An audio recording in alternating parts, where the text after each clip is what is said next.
இந்த போராட்டத்தோட நோக்கம் என்ன அப்படின்னா, இங்க இருக்கிற இளைஞர்களுக்கு என்ன புரிய வைக்கணும்னா, இது யாரோ ஒருத்தர் பிரச்சனை கிடையாது.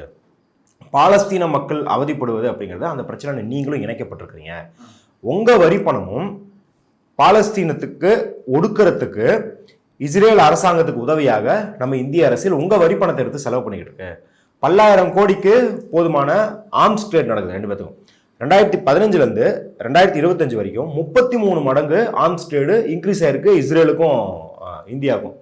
குறிப்பாக நீங்க அதான் நம்ம போன இன்டர்வியூல சொல்லியிருந்தோம், இங்க வந்து குண்டு போடுறதுல இருந்து, அதாவது விவசாயிகள் மேல புகை குண்டுகள் போடுறதுல இருந்து, பஸ்தர்ல வந்து மாவோயிஸ்டுகள்னு சொல்லிட்டு பழங்குடிகள் மேல தாக்குதல் நடத்துறதுல இருந்து, நம்மளை கண்காணிக்கிற வரைக்கும் அதுக்கு யூஸ் பண்ற சாஃப்ட்வேர் வரைக்கும் எல்லாமே இஸ்ரேல்ல இருந்து இம்போர்ட் பண்ணப்படுறது.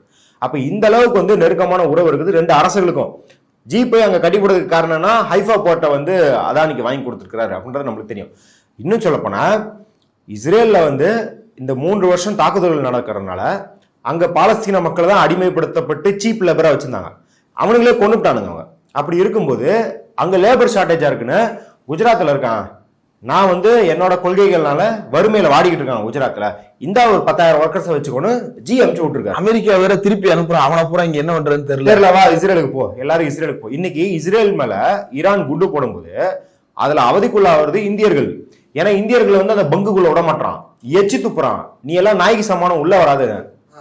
நாங்க நாயை கூட பங்கருக்கு எடுத்துருப்போம். யார் இஸ்ரேல்காரன் நாயை கூட பங்கருக்கு எடுத்துருப்போம். ஆனா இந்தியனை உள்ள வர மாட்டான், இல்ல இந்தியனை அடிச்சு வரட்டான். அது எங்க குறிப்பாக ஹைஃபா நகரத்தில். ஹைஃபா நகரத்தோட துறைமுகத்தை தான் அதானிக்கு வாங்கிட்டு வந்திருக்காரு. ஆனா அங்க இந்தியர்களே உள்ள நுழைய முடியல. அதானி போர்ட்ல வச்சு பாதுகாத்துருவாருல்ல அவரு. அவர் வந்து இஸ்ரேலுக்கு எக்ஸ்ட்ரா சார்ஜ் வேணா வாங்கிட்டு பாதுகாப்பார் இல்லையா. இந்தியர்கள்லாம் அவர் என்னைக்குமே பாதுகாத்தது இல்லை. இன்னும் சொல்ல போனா அதானிக்காகத்தான் அங்க வந்து ஹஸ்தியோ ஃபாரஸ்டுக்காகத்தான் சத்தீஸ்கர்ல இந்தியர்கள் கொல்லப்படுறாங்க. அப்ப ஜார்க்கண்ட்ல பங்களாதேஷ்க்கு இவர் மின்சாரம் எடுத்துட்டு போறதுனால ஜார்க்கண்ட்ல மக்கள் கொல்லப்படுறாங்க. அதானிக்காக இந்தியர்களை கொன்ன வரலாறு தான் இருக்கும் இல்லையா. அதானி இந்தியர்களை காப்பாற்றிய வரலாறு அப்படின்னு எதுவுமே கிடையாது.